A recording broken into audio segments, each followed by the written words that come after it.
Hello, Death Battle. Did you miss me? I sure missed you. Did you really think that Daddy Kimmy forgot about you? Oh no. And let's see what damage you have caused this time, my dear Death Battle. It's time to kick gum and chew ass.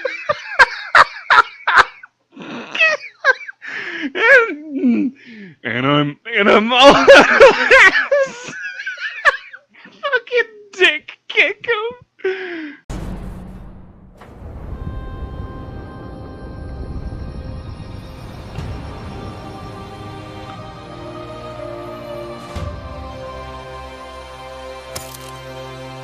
Zeus, Heracles, Hippolyta, give me strength!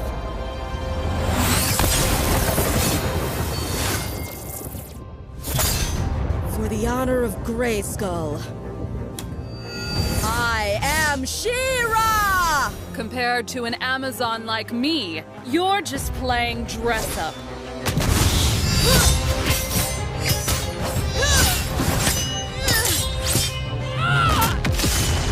You are strong, Amazon, but no match for a princess of power. Get over yourself!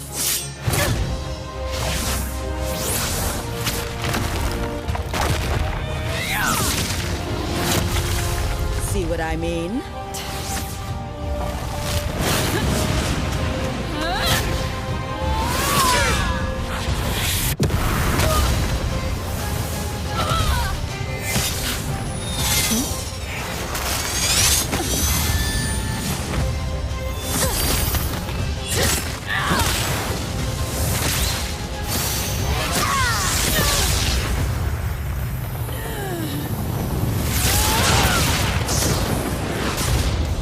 What's the matter? Feeling shocked?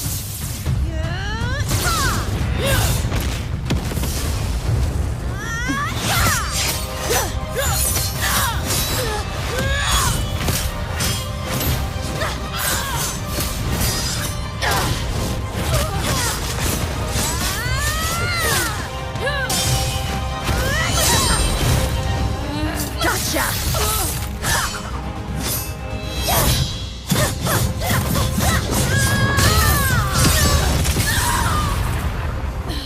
You're finished!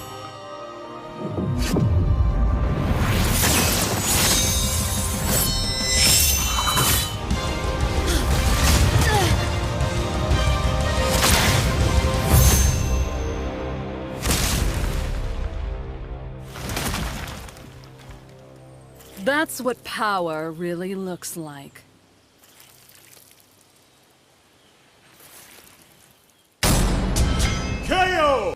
Well, we're finally at the end of this horrible season of Death Battle. And the most I can say is at least this shit show is going out with a bang rather than making me want to blow my brains out. However, let's take a look at this final episode because it is Death Battle and they can always find a way to fuck it up. So, Wonder Woman versus She-Ra. Wonder Woman's third time on Death Battle. Why she has appeared 3 times? I don't know. Why she's one of only 2 characters that have ever appeared on Death Battle multiple times? I don't know, but hey, my best guess is if it ain't broke, don't fix it, right? Did I ever tell you the definition of insanity? Yeah, no. Actually, that's one of the first flaws I'm getting to here. Them constantly doing the same thing over and over and over again. The most I can say about this episode is at least it makes the most sense compared to the other 3, as Wonder Woman vs. Rogue made no sense at all, and Wonder Woman vs. Thor was just an example of a trendy Marvel vs. DC matchup. Hey, they're both gods, so screw it, have them fight. While you're at it, why don't you throw Kratos in there while you're at it? Basically, that's it. In fact, I would go so far as to say this is the fight they should have done with Wonder Woman from the very beginning, because this was one of the most requested matchups for Wonder Woman. Now, while I'm not exactly the biggest fan of popular opinion, I can at least concede that if they were going to do Wonder Woman, they probably should have at least done someone like She-Ra, at the very least, or maybe possibly Lightning. Either one probably would have done fine. However, let's get to the positives before I start ripping this to shreds, because there are some good things about this episode, and it's not a complete train wreck like most of this other season. And the first positive is the most obvious, the animation. Devil's Artemis is a hell of an animator, and Death Battle is lucky to have him, because if it wasn't for him, the vast majority of this season of Death Battle would have been an absolute train wreck without his animation talents, because it's funny that almost every decent or serviceable episode of this season has been animated by him. So at the very least, they have a talented animator that at least knows how to do his job better than they do, which is a good thing. I can at least concede that. And while I'm not a big fan of some of the dialogue, which I'll get into in a little bit, I do at least appreciate the voice acting. It's really good. It would be a lot better if the script was much better written, but I'll get to that in a minute. And the music is also pretty good as well, so at least this episode isn't beyond any kind of redemption. There are some good things I can say about it, but here's the biggest positive I can give it, and this will immediately jump it to a 5 or 6 right out the gate, because if they were dumb enough to do this, I would have been ready to throw this right in there with Goku versus Superman and Naruto versus Ichigo. Much like what I said with the Avatar episode, thank God they did not involve the fucking She-Ra remake. So thank God Death Battle had enough sense to not do that. However, that coincides, I have, with a theory that I'll get into in a little bit, but thank God they did not involve that SJW shitfest. And since I'm no longer monetized, I'm back to my old style of saying fuck it. So yeah, I can at least give it that. Thank you, Death Battle, for not even mentioning that atrocity, because that would have just pissed off any She-Ra fans that actually would have actually wanted to see this. So thank God.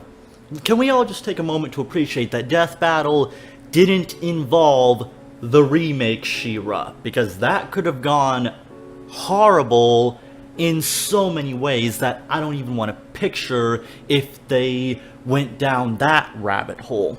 However, that's about it for positives, as the usual negatives are very much here, such as the shit research, and the fact that they're doing the same thing over and over and over again, expecting a different result, like they did with Batman. And the biggest thing, or I should say the first thing that kind of irked me about this episode, is Death Battle had not made it clear which version of Wonder Woman that they were using. At least from as far as I've seen, unless maybe I missed something, like one of those little text boxes, they did not say which version this is. Was it post-crisis, Flashpoint, pre-crisis, New 52? Which version of Wonder Woman are we working with here?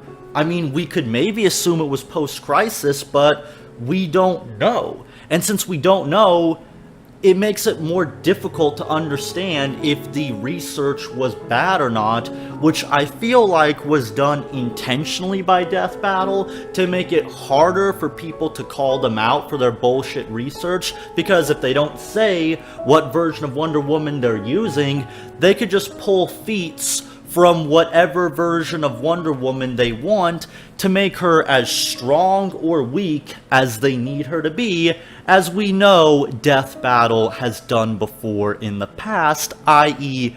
Goku vs. Superman, Naruto vs. Ichigo, and I fully suspect that's exactly what they did here.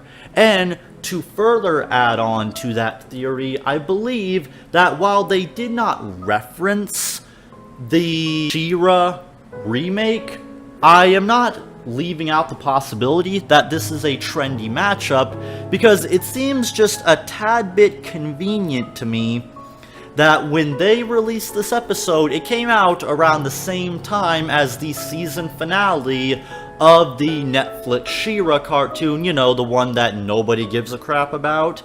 And rather that was intentional or not, again, I'm not leaving that out as a possibility, because we know how much Death Battle loves their trendy matchups, because it's the easiest way for them to guarantee views, because at the end of the day, that's all Death Battle cares about, is your view.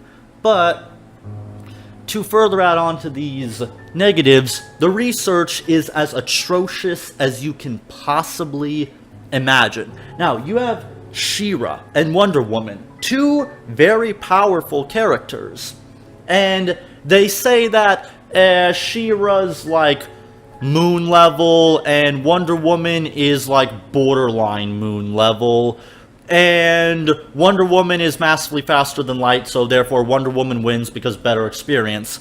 Excuse me, Death Battle, but that's bullshit.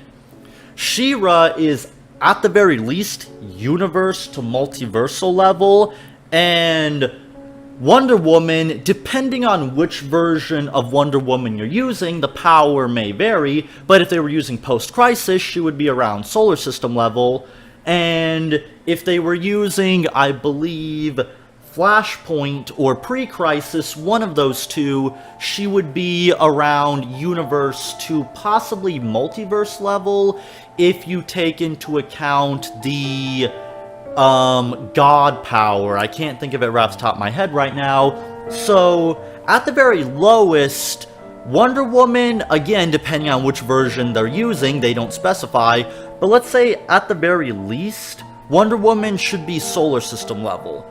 I mean, even some of the weakest versions of Wonder Woman are at least planet level. Where they're getting this she's not even moon level from is complete nonsense, unless they're using maybe New 52, but again, we don't know. But what I will say is, Naruto and Ichigo'd frickin' She-Ra. She is a lot more powerful than Death Battle made her out to be. Now, she wields the same exact sword and power that He-Man wields, and if you look into the comic books of He-Man, you would know that the Sword of Grayskull is a universal at the lowest to multiversal strength sword that can endow that character with the same degree of power, and this was very much true in the comics. Now, the only thing I can think of for why they would ignore this is they only wanted to use the cartoon version of She-Ra. Now, while that may be possible, my question is, why didn't they specify which versions they were using? So, are we using cartoon She-Ra versus post-Crisis Wonder Woman? We don't know, and it's likely intentional by Death Battle, because they can just make it up as they go along, because Death Battle, I think, is slowly realizing that their research team has become a joke, so rather than firing some people or getting some better researchers, they've decided, you know what, we'll just be vague with which versions of characters that we are using, and we'll just take feats from whatever continuity or version we want, and make the characters as strong or weak as we need them to be, because that has worked out so well in the past, right? But I won't go too deep into the power scaling unless you guys want a debunking, but chances are this will most likely be debunked by Sir Splash anyway, but if you guys want it, I will gladly do a debunking later down the line, but just know, they fucked over She-Ra. Hardcore. Like, I haven't seen this level of lowballing since Naruto versus Ichigo. That's how bad it is. Not even Ben 10 got fucked this hard, because at least Death Battle acknowledged that Alien X was at least strong enough to withstand the universe being erased from existence. They won't even acknowledge the fact that She-Ra is universe level at the very lowest, but I won't get into that too much here. Another negative, like I alluded to earlier, is the script. The dialogue between these characters is so cringy. Oh my god, it's straight out of a cheesy 80s cartoon. And even if that was what they were going for, there's a reason why people don't make that type of dialogue anymore. Because it's extremely cringy. This is some of the worst dialogue in a Death Battle episode in a long time. And, which is very weird because Death Battle, for all their faults, can typically write, at the very least, decent dialogue. I mean, even in really crappy episodes, they can at least pull out some decent dialogue. I mean, as shit as Carnage versus Lucy was, the dialogue was on point. But I can't say the same here. The dialogue is fucking horrible. Whoever wrote this script needs to be fired. And I don't want to hear the excuse, well, they're just trying to replicate the cheesy writing of old 80s cartoons, because that's completely counterproductive, because that's just way too cheesy and cringy to take seriously. And given that the fight doesn't set itself up as cheesy or cringy, it just causes tonal problems. So, overall, this episode is a mixed bag. And I feel like the only reason why it's getting as much of a free pass as it is, it's only because this whole season has been an absolute train wreck. So much so that I might have to devote a whole episode to this one season of Death Battle because it's so consistently awful. But at the very least, they gave us something decent to go out with, which is more than we could possibly ask for at this point. The fact that we even got that is nothing short of a miracle. So this is certainly no Darkseid versus Thanos, but I can at least say it's on par with Link versus Cloud at the very least, which is more generosity that I can give to this episode. But overall, for a final rating, I'll give it a 6 out of 10, and I'm being very nice here, primarily because the music is good, the animation is absolutely stunning, and the voice acting is good, minus the shitty dialogue, and I can't thank the Death Battle enough for ignoring that horrible fucking reboot that has no right to exist. However, even with that being said, the dialogue, the poor research, the being vague about characters, the possibility of this being a trendy matchup, it's all so terrible. And make no mistake about it, what they did to She-Ra in this episode was nothing short of disgusting, and I'm not going to let this slide. Don't think for one second that because this is getting a little bit of a free pass, that we should forgive Death Battle for what they did to She-Ra. No, in fact, we should be just as mad at this for what they did to She-Ra as to what they did to Ichigo so many years ago, because it's just as unacceptable. But what do you think? Do you think that this was a good episode and I'm being too harsh or too generous? Or do you think this was just as bad? Let me know what you think of this episode and the rest of the season in the comments down below.